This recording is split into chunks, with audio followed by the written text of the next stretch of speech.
It's just the presentation he posted on the classroom. And for math, I wasn't in the class on Monday, so I cannot inform you any information. And later on, what more? Uh, oh, Eva, and Spanish. Eva. Oh my God, these people are ready for Halloween. Sorry, Kevin. Yeah, for Spanish, yeah, yesterday we did about like a biography or like a short description about Frida Kahlo, that Mexican artist. Yeah, honestly, I don't really care about Spanish, so like, Okay. don't worry about that. But we can like catch up later, I guess. Yeah, Okay, sure. how's everyone? Anyone celebrating Halloween apart from? Yeah, sorry, Judith, go ahead.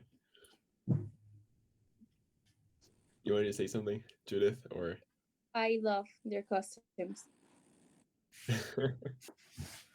For sure. Okay, it's 7:30. I'm not sure whether anyone else is gonna join. Wait. Yeah, Viva, ask. Can I ask Vika a question? Yeah. Wait, what did she ask? Oh, oh my God. Oh God, that is so cool. I'm gonna leave and we're gonna be on Viva's computer. Okay, sure, that works. Okay, anyhow, I believe it's 7:30. First of all, happy Halloween, and also a really large commendation to all of you for being here today, even though it's Halloween, because that means that you really care about politics and you believe that you guys can make a change in the world. So, incredible commendation. Oh wait, there's someone else as well. Okay, welcome, Mark. There's not many people today. Hi. But it's nice to have you here, even though it's Halloween. It's really commendable and honorable of all of you. Okay, having said this, we can start. Kevin, if you can present the video. Today's topic is America's influence in world politics, and we're going to be giving our opinions on what the U.S. should be doing in the world arena. How many wars is the United States fighting right now? Well, one answer is 0.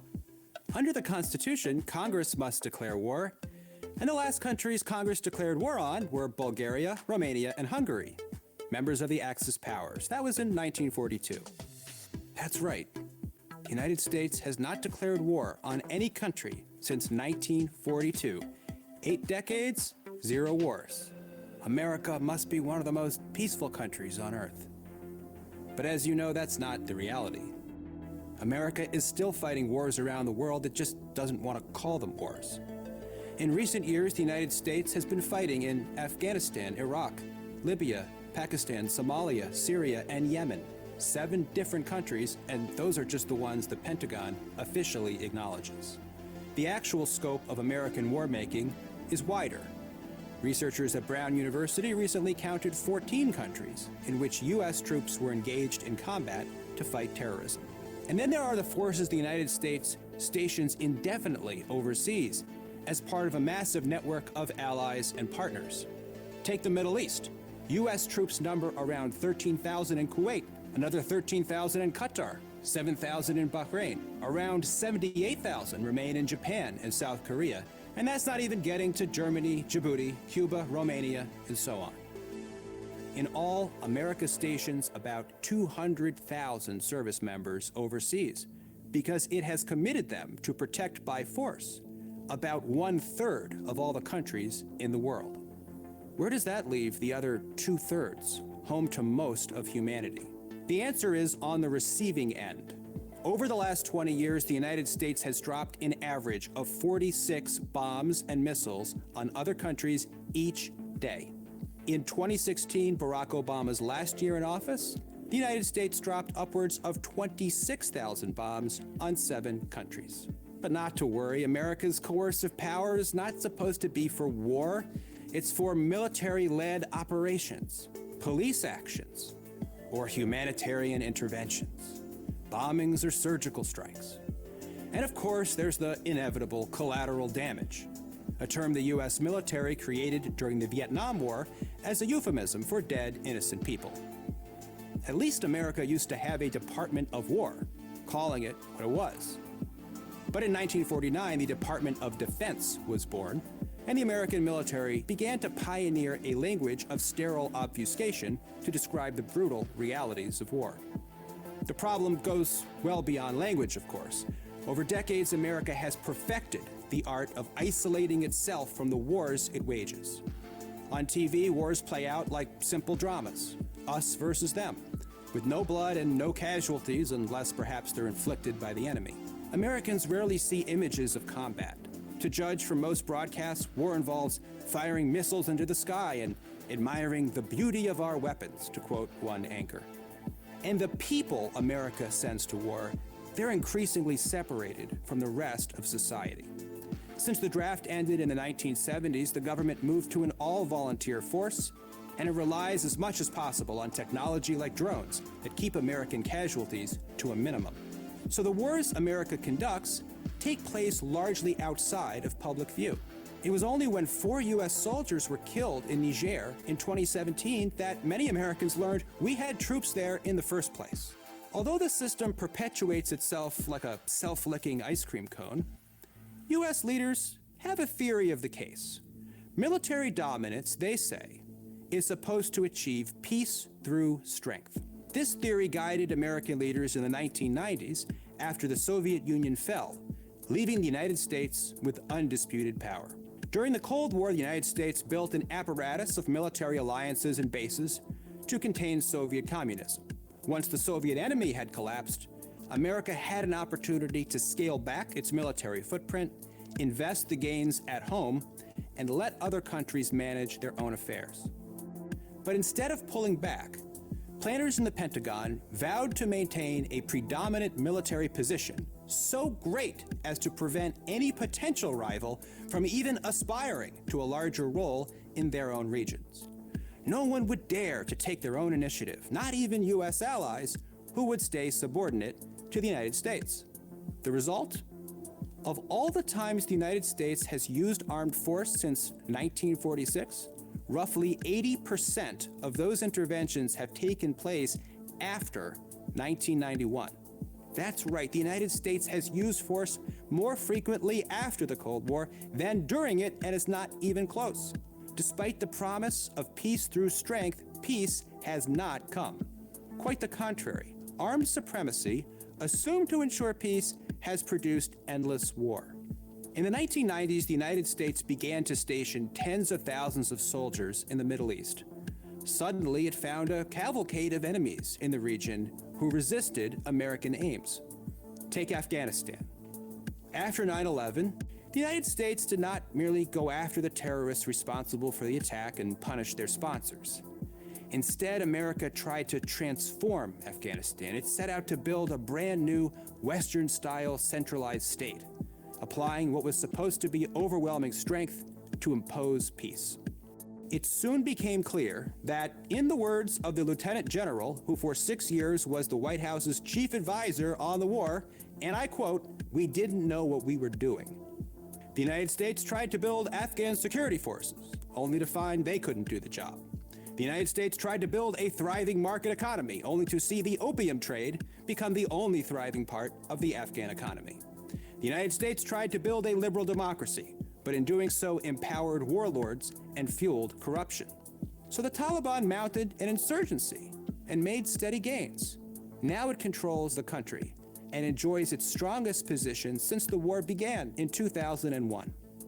For Americans, war has come to appear normal, inescapable, eternal. It has no declared beginning and no end in sight. That's what makes them endless wars, not just that they are long, but also that they lack a worthy and achievable purpose. The United States has trapped itself. Pursuing military dominance has generated unnecessary enemies. These enemies, in turn, have made dominance costlier and more dangerous. That's why year after year, the United States seems to grow ever more threatened and ever less safe, according to the very leaders responsible for that result. It's as though the most powerful nation on earth has no control over its conduct. No choice but to keep spending more on the military than the next 11 countries combined. As Americans struggle to address urgent needs at home, their government has committed them to the endless defense of places across the world, places we often make more dangerous. Instead of strengthening ourselves and helping to build a world safe for diversity, we've chosen to build an empire or something all too close. And if we continue the quest for dominance, the consequences will get even worse, and we will all be weaker for it. I'm Stephen Wertheim, Director of Grand Strategy at the Quincy Institute for the Gravel Institute.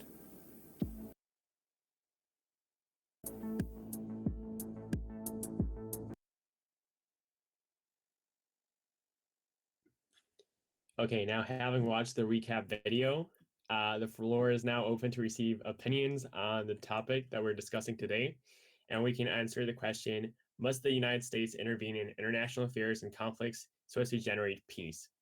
So the floor is now open for opinions. In case you don't know how it works, you can just raise your hand with the button they've got underneath, and the moderator, in this case, today it's me, I'll give you the floor to speak and give your opinion.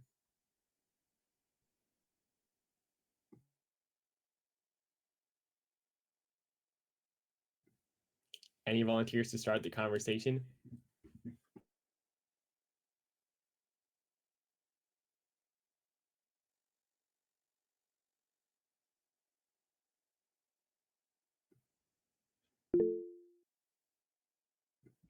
Please, Harry, go ahead. Right, hello. Okay, this is my first time on here, and I don't really know much about politics, but I am very interested in it. I always get up early to watch the US elections and that, but I think they should focus on their own country because what was there, like 190 something countries in the world, and it's impossible to know them all. I mean, then control them all. So and there are lots of problems in the US itself, like with like the racism and the poverty suffered and homelessness, especially in like California. And you think like one of the richest places in the country, and they're suffering, and they're spending all this money, more than the next 10 countries combined, and they should focus on themselves. Yeah. Thank you. Thanks for your opinion. If no hands are raised, I'll also give my opinion, and afterwards we'll get the conversation going based on that. Okay, so I'm just gonna go ahead and give my opinion. Kind of also answering to Harry, I believe that maybe I disagree just a little because from my perspective, or maybe also trying to adopt the American perspective, Americans think that if they do not manage the world or they do not control it, then someone else will. So maybe another power like China maybe will try to like assert dominance in the majority of countries in the world and will try to like inflict their values in other cultures. So for example, I don't know, communism or socialist values that America opposes. As America is a democratic nation, they're trying to seek democracy. So in that case, maybe America justifies its interventions in other countries because of this, because they're trying to like impose better, more honorable values such as democracy and freedom of speech, etc. So I believe that maybe the United States wanting to become this like superpower or like being this like world superpower is kind of justified, and maybe also, yeah, it just makes sense that they would want to do this and that they are doing this. So that is my point of view. Oliver, I think I will give you a joke. Sure. The joke is everyone wants to be a bodybuilder, but nobody wants to be invaded by America because they want your oil. Because they won't what?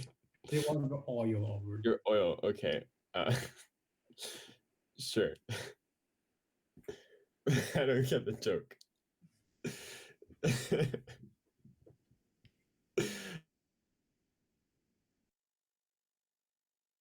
Okay, thank you for your joke. Do you have further opinions, Kevin? I want to hear your opinion, Oliver, more. Okay, are there any more opinions on the on the topic? If not, I'll just like continue with the further questions. Or if y'all got questions about what is going on, you can also ask that. Like, yeah.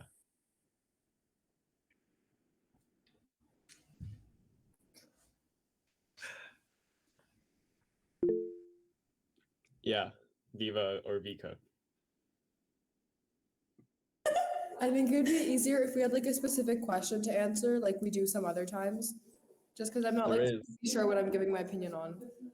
Yeah, the question is, must the United States intervene in international affairs and conflicts so as to generate peace?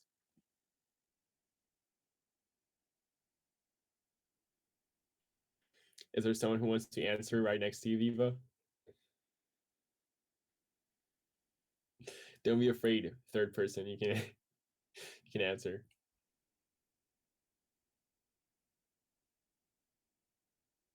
You know what? We're gonna make this a little more fun if we're just like gonna say who has to answer. Let's start with Mark.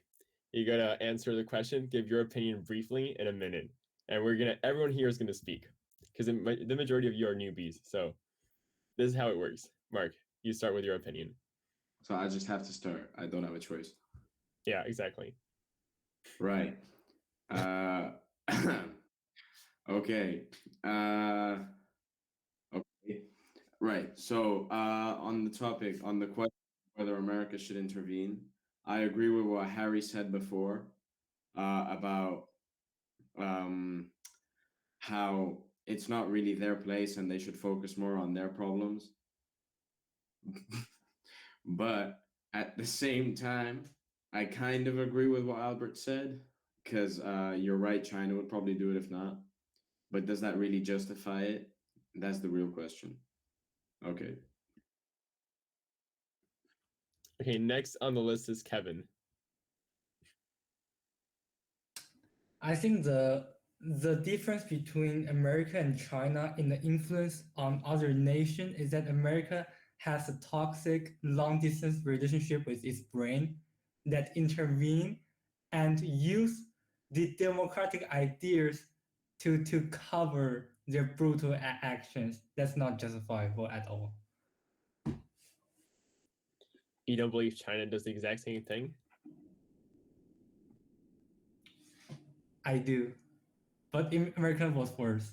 If we were going to pick one bad from two bad, I don't think America is the worst. Okay, next on the list is Judith. Okay, well, I believe every country is like so self-centered and they just want to impose whatever they think that is, as you've said before, Albert, honorable. So I don't know if I were like America itself as like the, I don't know, like the leaders or just like the image, I would help other countries only if it was like a smart move. If it's not, then I wouldn't, because I don't know, as I've said, every country is selfish and we like they all prioritize their their welfare like before like the other countries. Like the the ethic answer would be to help others, but like the realistic answer is that we should focus on our own country. That's it. Thank you, Judith. You're welcome. Next would be Josephine. Hi. My opinion is that the US should influence in the world politics since it is the superpower. But I agree with Judith that it's impossible that the US thinks with the common like with the common good, and and the US will focus just in their interests. That's it. Okay, now the stars of the show, Viva and Vika. It's your turn. I think what I was gonna kind of say is exactly what was said by Judith and Josephine, that countries are gonna do what's best for themselves and for like their own citizens. So I think what's happening right now in terms of all like the wars that the US leads in order to have peace. I don't think they are attaining peace at all, but as long as they're kind of giving the best outcome for the US, then I think it makes sense why they're doing them. But I don't think they're successful in bringing peace. Now, Viva. I wanted to just add on to what Julie said. I think that, like, especially like now, they're fighting for power or to remain the what was it, like power, like the most powerful like country in the world. They're fighting a lot right now because of, obviously, the video said it, China, and all the other like, yeah, superpowers, that's the word. And I think that the reason that they do, like what Vika said, when they do start wars or when they end them, it's just for their own greed as a country to stay on top. That's kind of what America's really based on.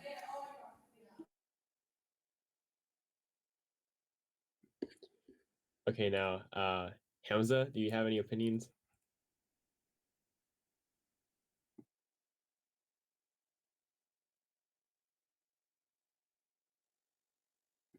Okay, I'll take that as a no. In that case, we're going to proceed to the second question, which is, to what extent will the United States remain the key world superpower in the years to come? And we're going to try to go through the whole circle again. Also, there's people you've got in your house, Viva, they can also answer the question if they want to. So we're going to start with Mark again. To what extent will the United States remain the key world superpower in the years to come? Do I think or should they? Both. Elaborate on your opinion. Be controversial. Am I supposed to be controversial, or is that a thing? Well, okay, no, I'm just gonna say my opinion. I don't know if it's supposed to be controversial. Okay. Will they? Probably not in like the next few decades. I doubt it, considering everything that's going on in the world right now. I don't know who it will be, but I just highly doubt that it'll be the US with all the internal problems that they have and the external problems.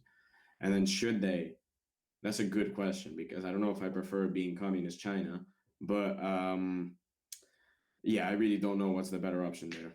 I'm just gonna say what I think about the will they. Okay, that's it. I don't have anything else to say. Okay, Kevin. Okay. America will definitely maintain its power as a superpower or as a very developed country, whether in technology, military, or innovations in pharmacy, those types of bioscience, physics science, of course, because America has already created a well-established and fruitful environment for these studies, and they are progressively have result coming out. So I don't think China will threaten Americans' influence that much or Americans' position that much for these years, for 3 or 4 or 5 years, because America have predominance in the early years, and China need to catch up with that. Okay, thank you. Judith? Well, I think it depends. And well, in my opinion, it mainly depends on what the US does and the strategies that they like take. But I like, as the concept of superpower, I think that this concept should disappear, because like we should accept that there exist different like diversities, and there shouldn't be like superpower nation.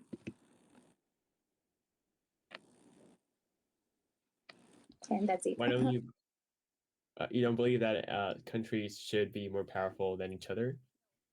So like power itself, I don't like the concept of power as like the use of power is like the thing that I don't like. That most of these countries use power against other countries when they could, you know, make like make them all together and, you know, accept, as I've said, accept all the diversities that exist.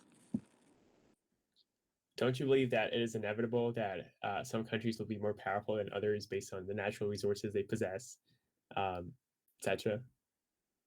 It is, but I just want to think in a positive way. So, like, it's not realistic, but it's positive, and someday, maybe, like, this happens. I don't know.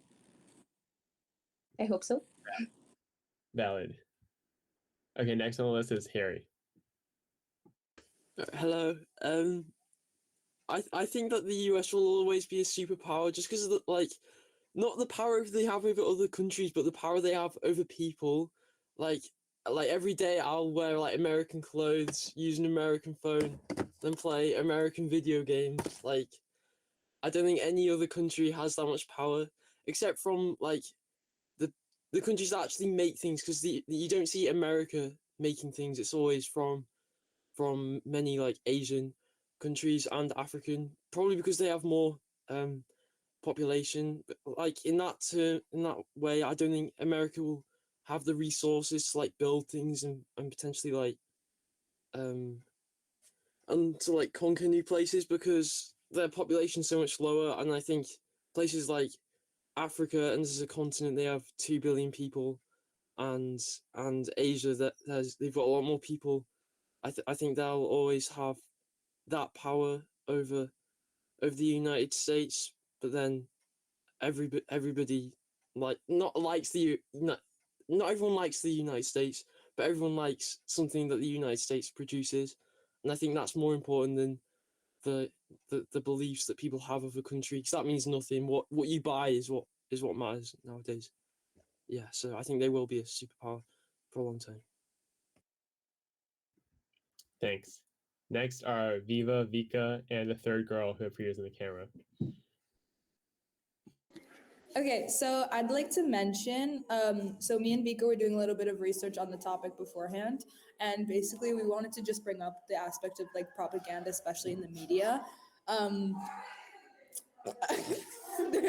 So when you search on an American phone or on a Spanish phone, the media that like comes up regarding America is all why America will remain the superpower, blah blah blah blah blah. But when you search on Vika's phone in Russian, it like shows why it's not going to remain a superpower anymore, and Russia's going to beat it. So we wanted to just bring up how like what's the word? Present propaganda is in the media. You want to go? Yeah. Okay, guys, our microphone is on. I'm sorry. Sorry. Yeah. Apologies. What I was gonna say is, like, me and Viva kind of talked about it, but despite this, I still kind of stand slightly towards like Harry's point of view, because I don't think they'll remain a superpower forever, but I think their influence is far too strong at the moment for it to just kind of fall apart in like the course of a few decades. I think maybe for at least the next century, we'll still see a lot of their influence in everything that happens. And by that point, there will be so many new things and so many changes that it's like impossible to predict. So for now, I think that the US will remain a superpower. Yeah. For like the ongoing sequence, like what she said. Okay, thank you. Now, Josephine, the floor is yours. My opinion is that the US will remain a superpower for a long, long time because it has all the characteristics needed.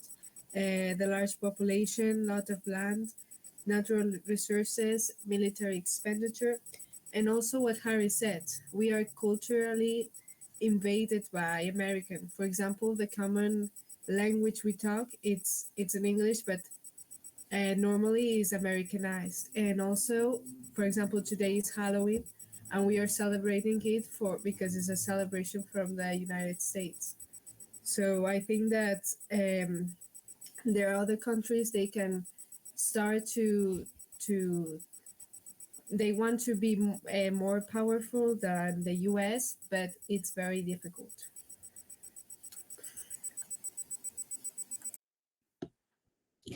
Thank you for the comment. Now, the third question we'll be answering is America's use of force in its quest for world democracy justified? So we're back with the circle. Oh, wait, Kevin, yeah. However, you haven't answered the question. That is true. That is a really good point. So now, yeah, I'll answer the question. In my opinion, although I previously thought that the United States would not remain a key world superpower because there's so many other countries that are going to become such superpowers, namely, evidently China, but there's also India, Mexico is really, their economy is really growing rapidly, as well as certain African countries as well. However, after researching a little further, I did notice that America, it only has two countries like surrounding it. It's Canada and Mexico.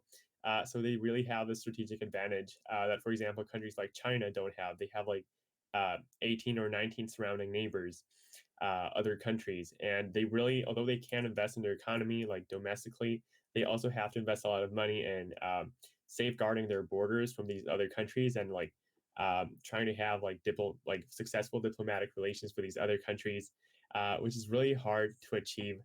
And the United States does not have to do that much to such an extent because they only have Canada and Mexico, so they can really invest most of its money and resources and power in other other aspects of their economy and their country. So that is my opinion. And now, question number 3: is America's use of force in its quest for world democracy justified? Mark, we're back with you.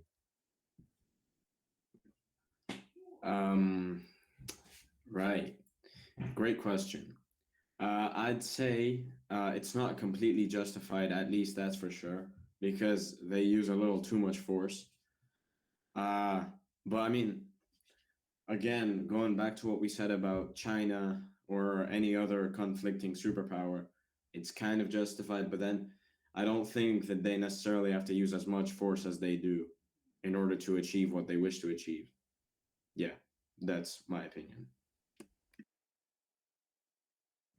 Kevin.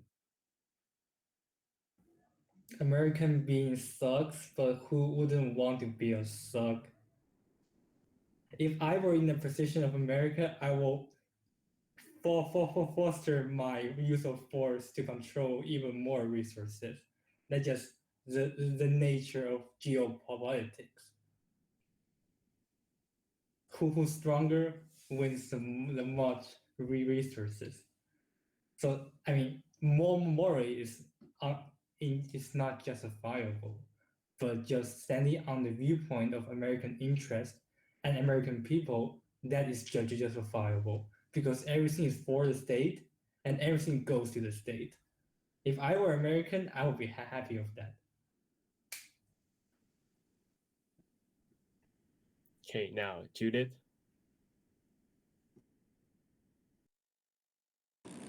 Well, I think like no use of force is justified.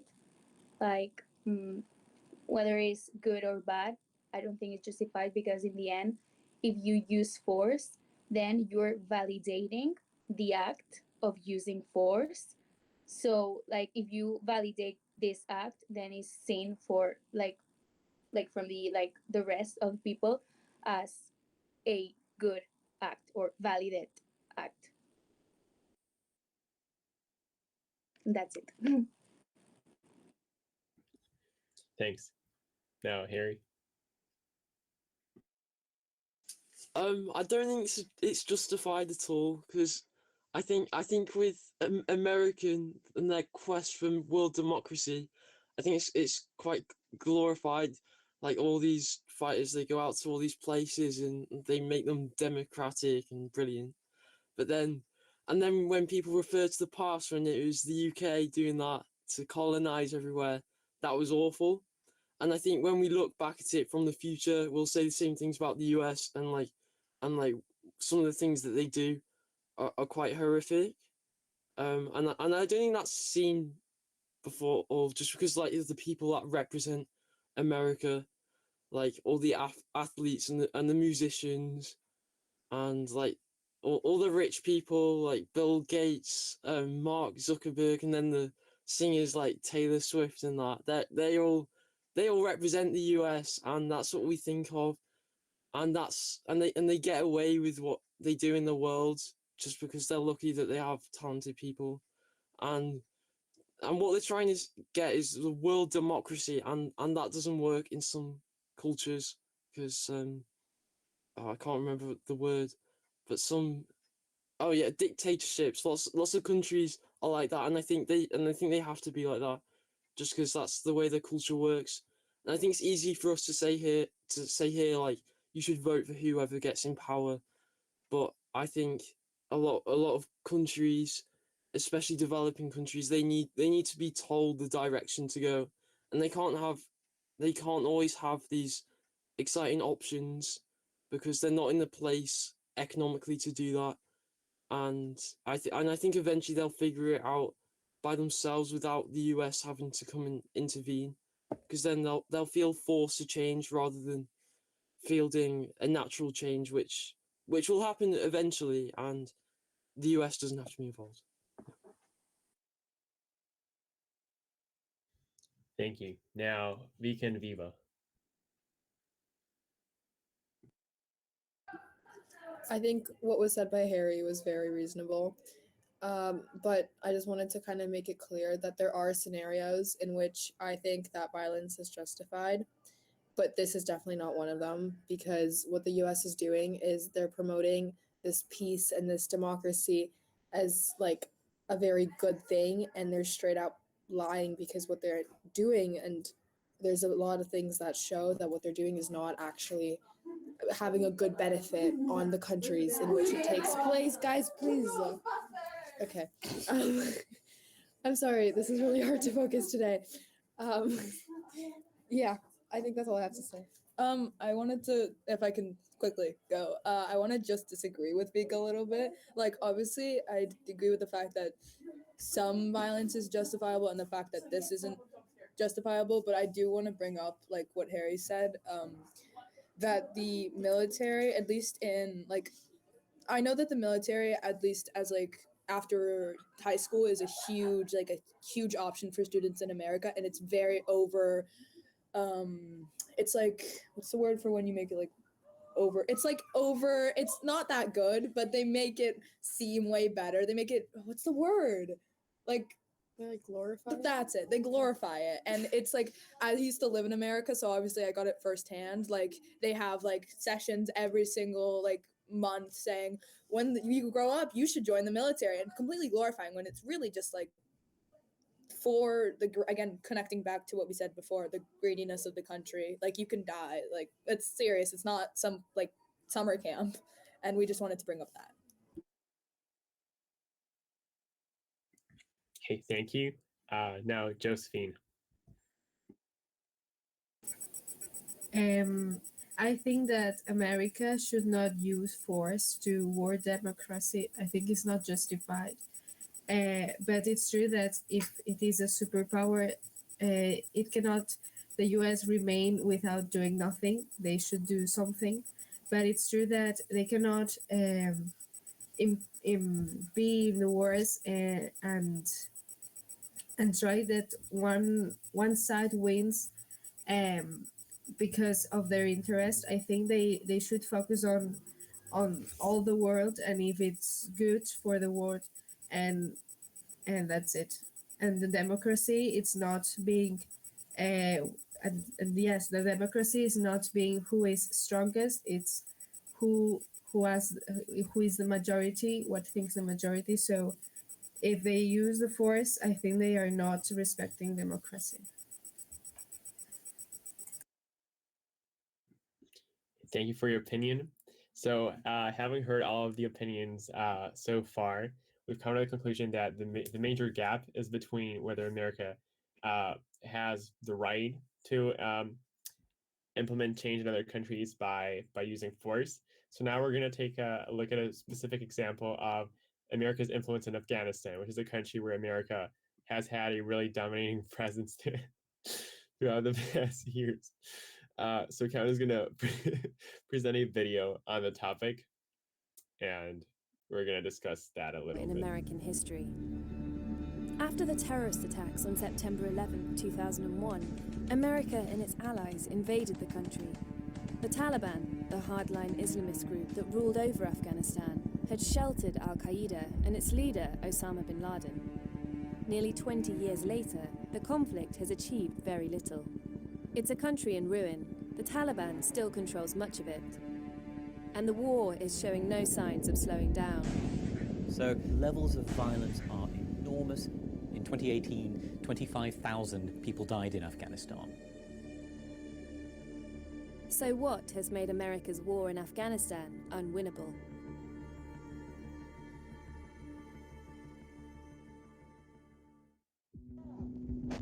Afghanistan has been mired in conflict for over 40 years.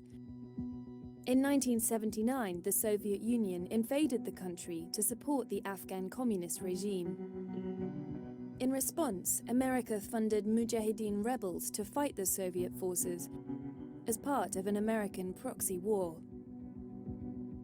In 1989, Soviet forces withdrew from Afghanistan, which sparked years of infighting among tribal warlords. The chaos created fertile ground for the Taliban to grab power, and in 1996 they took control of Kabul, Afghanistan's capital, and established themselves as the government in much of the country. 3 years after the American invasion in 2001, democratic elections were held in the country. But neither military reinforcement nor peace talks have ended the fighting.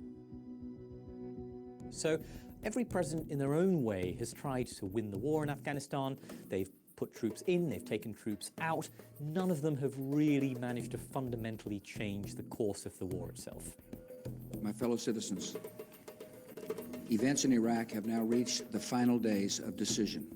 President George W. Bush pulled resources away from Afghanistan to focus on his war in Iraq. In one of the most difficult decisions that I've made as president, I ordered an additional 30,000 American troops into Afghanistan. President Barack Obama put huge amounts of troops into Afghanistan to try and knock the Taliban into a deal, to try and win the war there. And the American presence hasn't been all bad. For all the good they've done, allowing girls to go back to school, creating a democratic government, there's no real sense in which much of that can survive beyond the period in which the Americans leave and the funds dry up. That's because the Taliban are now in control of more of Afghanistan since 2001. Today, almost 18% of all Afghan districts are under Taliban control, and 48% are contested. How have they been able to extend their power?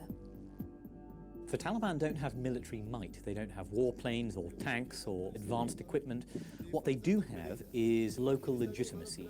They have persuaded many people that their version of swift Islamic justice is more legitimate than the corrupt Afghan government.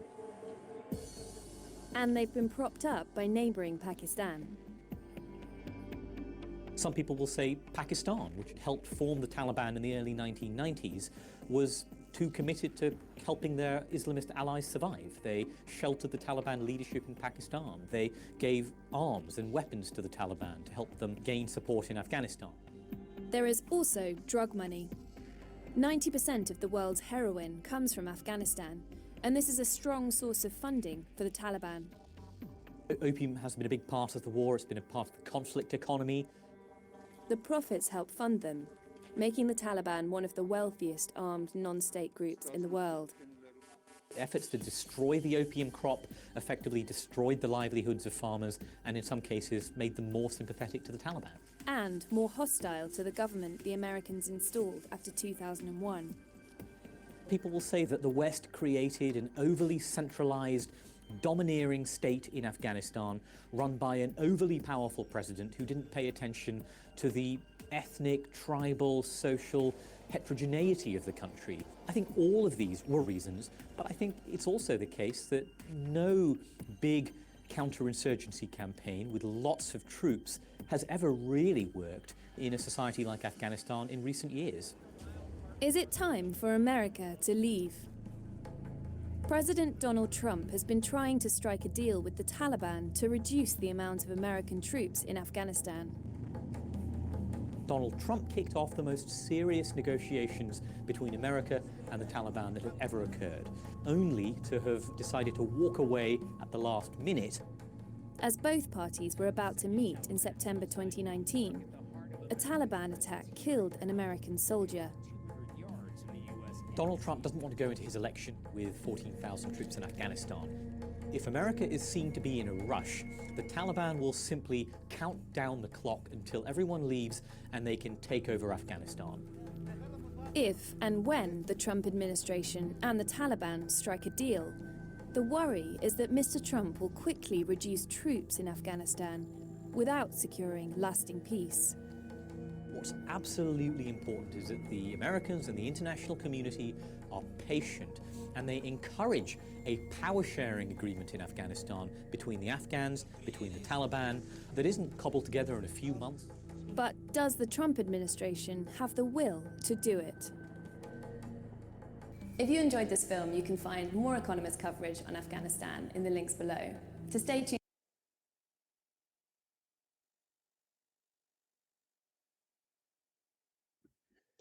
So now we'll all just briefly answer to the question, was America's intervention in Afghanistan justified? Should it have happened? In case you don't know, in the end it failed because Donald Trump did order all the forces to evacuate from Afghanistan, and in the end, the Taliban seized control over the whole country. However, we're going to answer this question. Should the U.S. have intervened? Yes. Why so? No. Why not? This time we're going to start with Josephine, your opinion.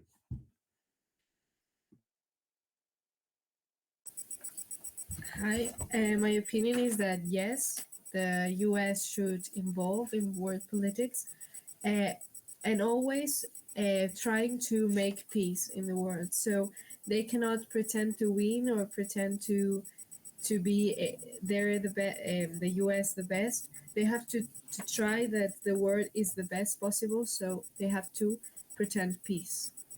So everything they do, it must be for peace. Okay, next we'll go with Kevin. Dude, why I'm always the second to answer the question? Just happens that way. Okay, so first I think the United States should take the actions in a diplomatic way. I'm not suggesting that they should just send troops as a diplomatic way, but through ambassadors and calls or conference between two leaders in two countries. That is a more reasonable way to reach out and trying to search for peace, not just sending army there and trying to attack. Okay, Harry, you go ahead now.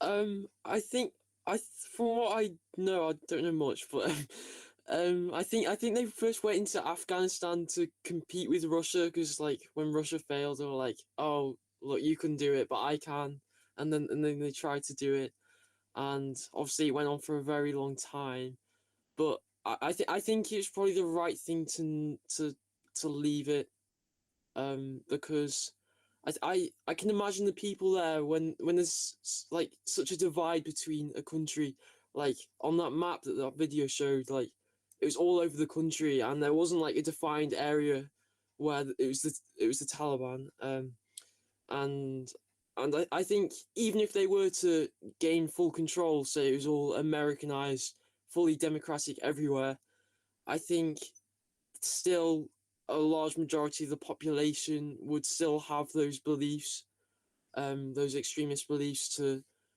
that's the same as the Taliban, and I think it would always come back. Like I don't want to say like a disease because they're real people, but I think it would always come back, and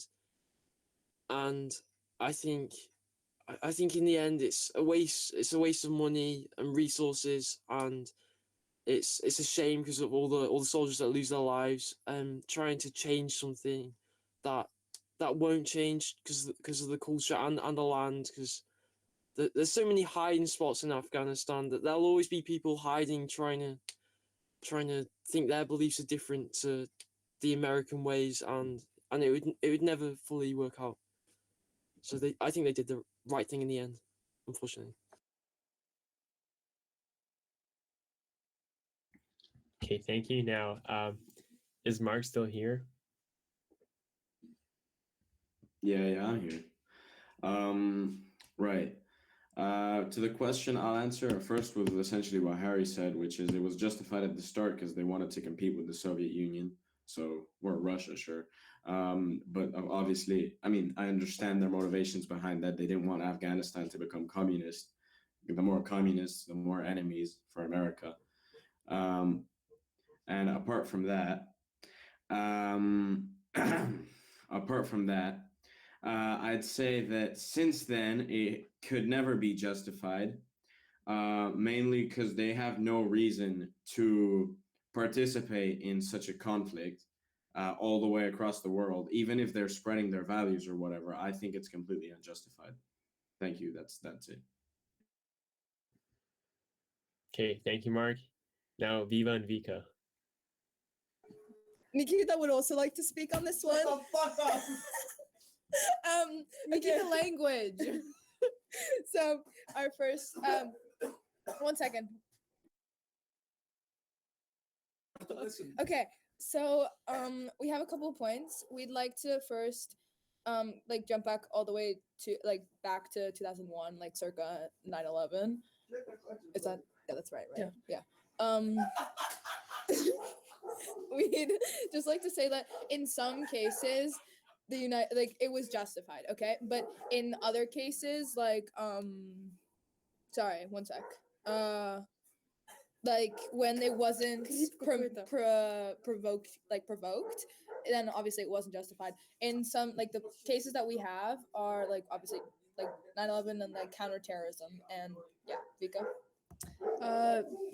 I'm sorry, I really can't answer today. My brain's not there. I think it'd be a lot more productive if you just skip my turn. I'm sorry.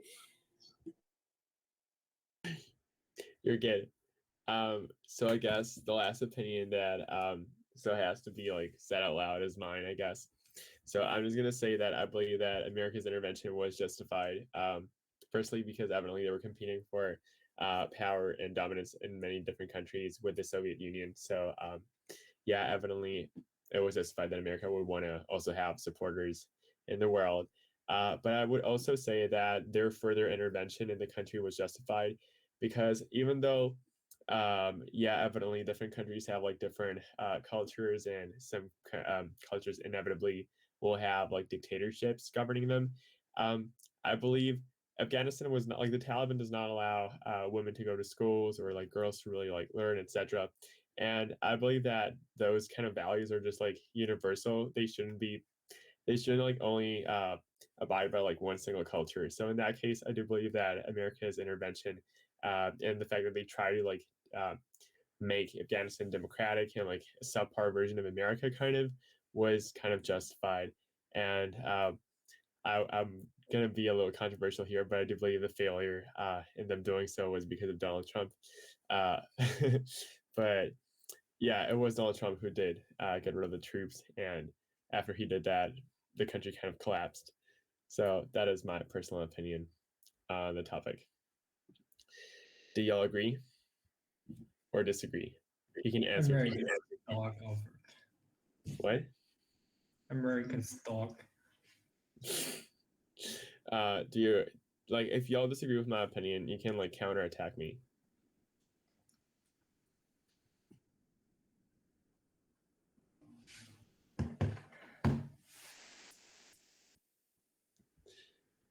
Okay, that I'll take it that all of you agree with what I've just said, and you'll believe that it was Donald Trump who really led to the collapse of Afghanistan, and also that all of you agree that America should have intervened in Afghanistan.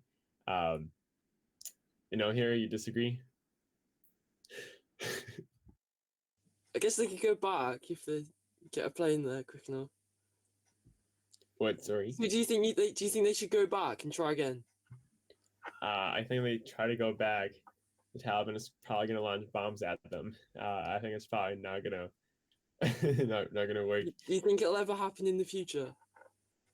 That is a good question. I don't think so, honestly.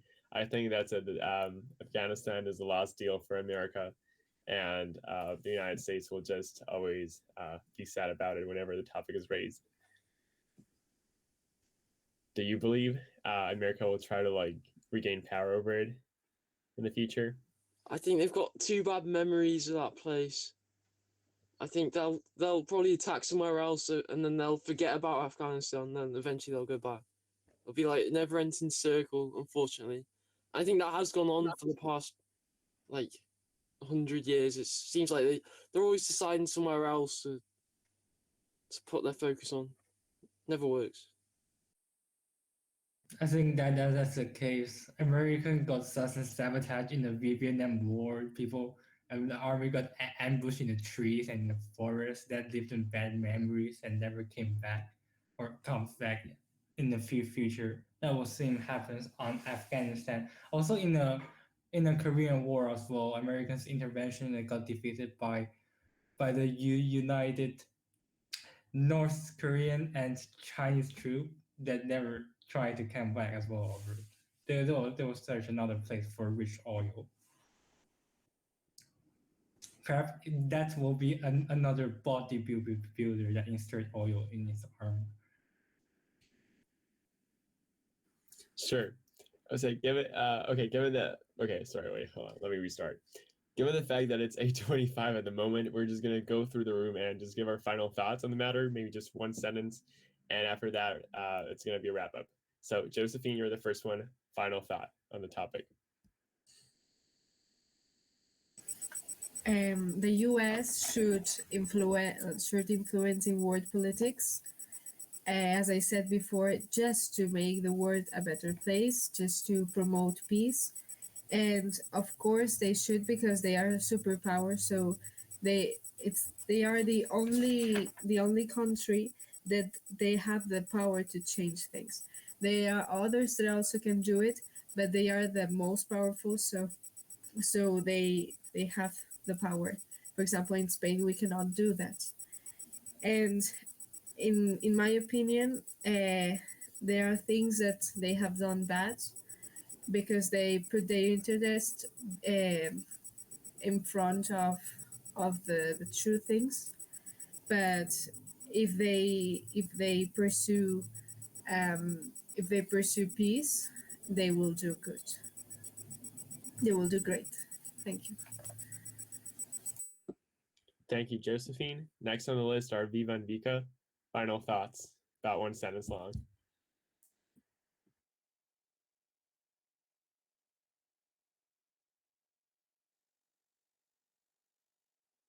Oh, okay. We would like to just reiterate the fact that we made the point that we made in the beginning, that the U.S. will remain a global superpower for the upcoming future, and we believe that most of the violence that the U.S. has done towards Afghanistan and other countries is primarily unjustifiable, solely due to the fact that it was for greed. And we apologize for being so unorganized and disruptive. Okay. Harry, final thought. I really like America. I think it's a very nice place, and I think a lot of the things that come out of America is brilliant. Like, I think in the future they will continue to be like in charge of all the music, the video games, the technology. I mean, the fact that we're on Google Meet right now, and that's American. I think that they'll always have that power over us.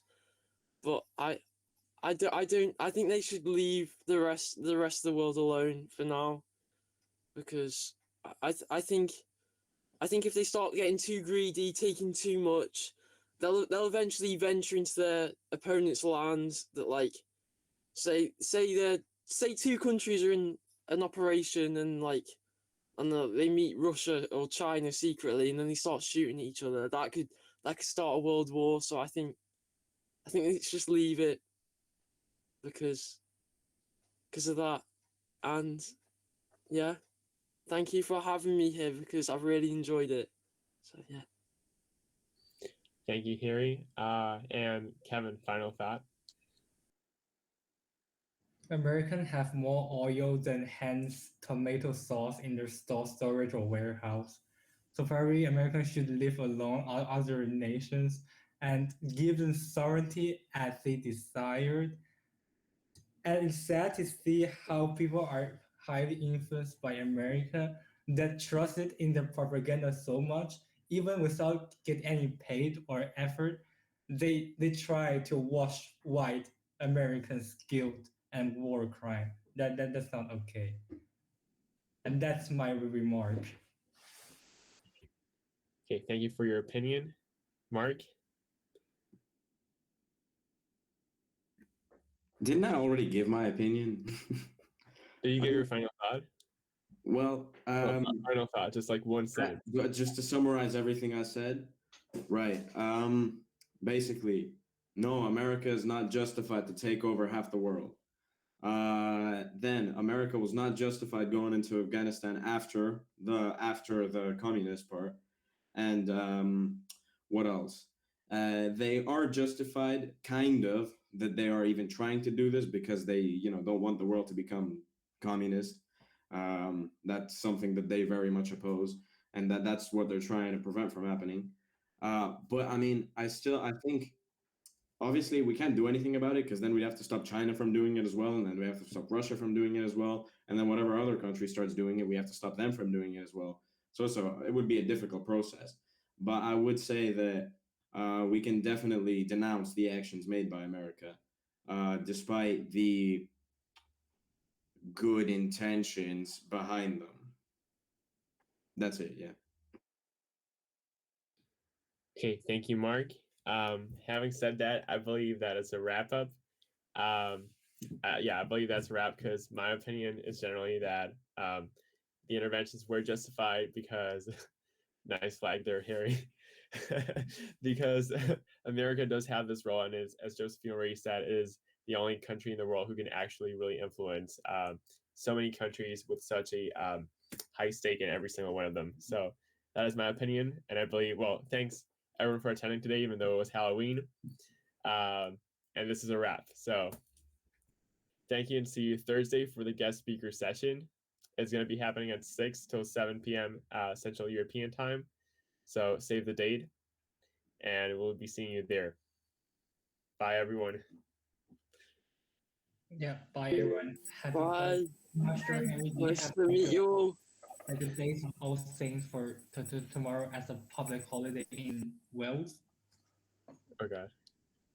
Okay, I think he was just asking whether tomorrow is a public holiday at Wales. Why? Because we have the days of All Saints in Spain. Bye. I don't know.